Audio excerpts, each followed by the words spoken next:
Welcome guys, this is Amore and today I've got Felicity with me and she's giving us a bit of historic background about Queenswood. So Felicity, welcome to us and thank you for doing this interview with me. Great pleasure, Amore. We've lived happily in Queenswood for over 40 years. Wow. In 2 different houses. But it's interesting to know a bit of the history because of course Queenswood was built on land that was bought by the Methodist Church. In 1886, the Methodist Church bought the farm Kuduspoort. And at the time, the secretary of the Methodist Mission Society in London, his name was the Reverend John Kilner. And that name, Kilner, obviously is what gave Kilner Park its name, but the whole area was actually known as Kilnerton. And the Methodist Church established a training institution which still stands, the building still stands on that little kopje, just sort of between Queenswood and Kilner Park. And there they established a school, primary school, high school, teachers training college, theology college to train black Methodist ministers because they were very keen that the clergy also took in the indigenous people. It wasn't just British people from the London Mission Society.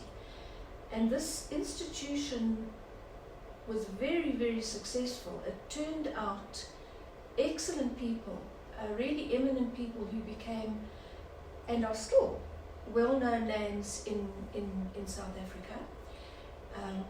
I can get onto that a bit later if you're interested who some of them were.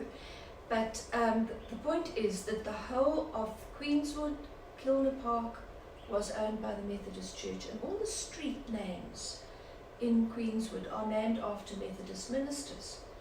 Reverend Webb, Bottrell, Cowgill, Garrett, all those people, and many more, were Methodist ministers.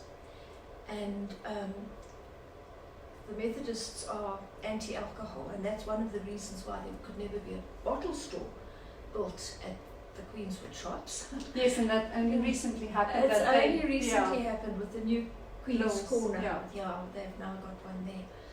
But it's interesting that at the time when the Kilnerton Institute was established, and that was from 1886 onwards, at the time there were black farmers living on the land, and they asked the Methodist Church if they could remain on the land, and they did.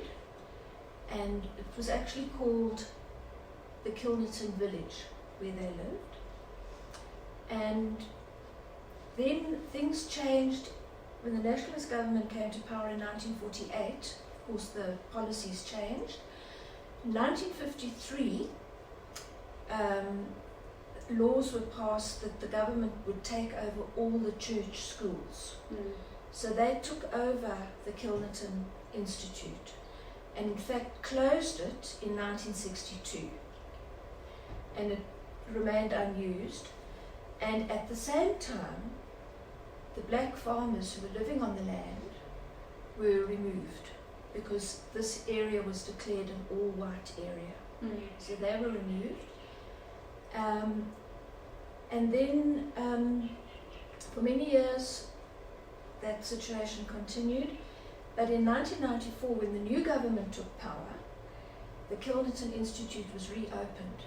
Not the school, not the teachers training college, but the theological college remained open for training of black ministers until 2009, because then a new theological college opened in Pienaar, and that is where they went for their training.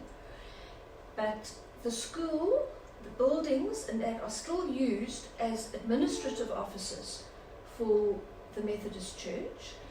And there's a conference centre there. The chapel still remains, the chapel that was built right in the beginning, beautiful old stone chapel, still standing there. As I say, it's not used any longer for educational purposes, but for admin purposes. And then what happened to the indigenous people that moved in 1962? They moved out and they went to live in Mamelodi, but they then instituted land claims against to the new government, and in 2013 they were given financial compensation for the land that they lost in 1962. And there was a ceremony where President Cyril Ramaphosa handed over this financial compensation, and it was a whole ceremony where they laid a wreath, and there's a memorial there. It's on the corner of Bellis Road and Rainer Road in Kilner Park. And there's a plaque there which commemorates the fact that this land was occupied by black farmers who were removed, but now there is this land restitution. So it's quite nice that it's come full circle now, and that monument can still be seen. Yes, yeah, so you can see that monument, and you can actually go and read. That's right. And if you go up, and you can still find that Kilnerton Institute, the old buildings there, and the old church is beautiful, you know. Where exactly is it? Oh, you know, if you go towards Kilner Park, towards Weavent Park. Yes. You know, the Ende-Pretoria road that you take through Silverton. Yes. Okay. Yeah. Just on the left, you turn off at Weavent Park, and you turn left and left again, and there's a sort of a winding road up the Koppie, and the old buildings are still standing there. Okay, great. Yeah. So it's interesting, and as I say, when you read some of the names of the people that came out of that Kilnerton institution, the education was of a very high standard. It was actually regarded as a pocket of excellence. They called it a pocket of educational excellence. Wow. And some of the people that went there were Safaka Makhatu, sorry, my pronunciation is Safaka terrible. Makhatu, that was the old Zambezi. That's right, Yes. he went there. Now, he established the South African Teachers Union. Yeah. And he also became later on president of the ANC. Wow. And then the deputy president of the present Constitutional Court, Dikgang Moseneke, he was a graduate, and he taught there as well at the Kilnerton Institute. Miriam Makeba also went there, and many other famous people are graduates of that particular college. A place that made a huge difference in people's lives. Wow. So it's interesting that there was that, connection with the Methodist Church, and it remains. Wow. Yeah. And you wouldn't think that the streets like Bottrell and Webb, you normally think that that's just streets names made up. You don't think that it had such a historic value to it. That's right. And the one street, Story Street. Yes. Yeah. Now,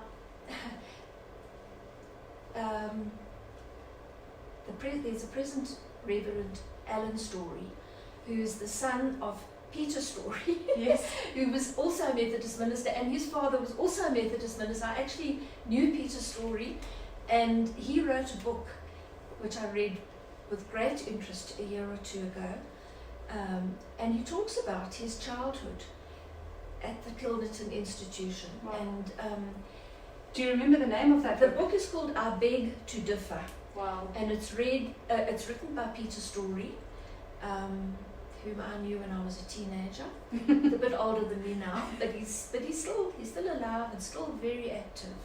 And he wrote a wonderful book all about his childhood, and the Kilnerton Institution comes into it a lot. If anybody's interested to follow that okay, up. good, yeah. Okay, I think that's just about all I know about the history of the. Wow. Of you gave us a lot of information. It's good to know that the land you walk today, the history that came before that, and to think, and how far we got. As long ago as 1886, they bought the farm for £1,500. Wow. The whole farm, and it's big. It's a lot of ground. And we last time we spoke about the clay ground in the Yes, area that yes. used to be the old creek or spruit. That's right. Well, there is still that spruit. I'm not sure what it's called.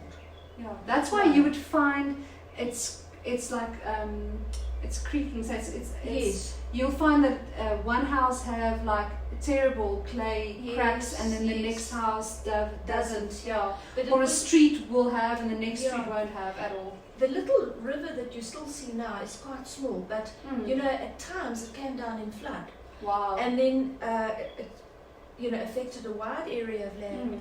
And apparently, why those black farmers who were displaced Mm. couldn't come back, because it was actually below the 50-year flood level plain.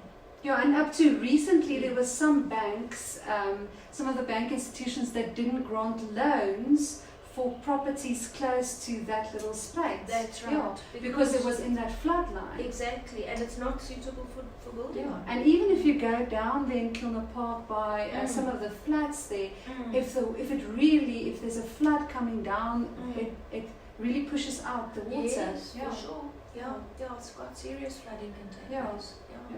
So yeah. So, So Felicity, thank you for your time. We really Great appreciate it, pleasure, and great pleasure. that you gave us a bit of info about the area. Yeah, well, I must say I've enjoyed living here for a very long time, and Wow. residentially it hasn't changed. I would say the biggest change is the smartening up of the shops. Yeah, I think the That's smartening been a up have really Big shop, and Yeah. I think that's boosted the the area value much. of the area a lot. Although the old shops were also nice, you know, we used to go to the old Charles Cafe and get our bread and paper and milk there every day, and of course those little shops have gone, but the new shops are very nice too. I think we all used to remember Charles the baker. Yeah, that's right. Yeah, Charles the oh, baker. yes. Yeah. Oh, yes. In which is now known as Queenswood Quarter. So where the Woolies is, that was where That's Charles the baker was. That's Yeah. right. Yeah. Yeah, and it's interesting because that was the shop, right? And you remember Maxie's, you are Yes, from Maxie's, yes, yes, very much. And there was the greengrocer on the other side where the post Yes. office was. and Hobbies and Toys. That's Yeah. right, and the florist. Yeah, that became the florist later on. Yeah. That's right. Hobby Toys became the florist. And it had that little, where the Planet Fitness is now, they had Yes. that little shops at the top that were used That's to be right. like There's- offices. And there was a hairdresser there. Yes. And Green Waves. I think I got my Yes. first hair colour that's at right. Green Waves. Waves. Yeah. Yes, no, I remember that well. Yeah. Yeah. So we've got fond memories of the Yes. area, Yes. and I think we all appreciate how it changed. Yes. But it's always been a very nice area to live in. Yeah, that is true. You know, it's quiet, but yet it's close to wherever Yes. you want to go. Yeah, I think it's so central in the middle. You've got so Mm. many access roads to wherever you want to go. Yeah. And I think, what is the one thing that you would say lets the Moot area, why is it different from anywhere else? Difficult to say. I think it's got quite a nice villagey atmosphere, Queenswood. Yeah. You know, it's not pretentious. It's just people living modestly, decent, middle-class people.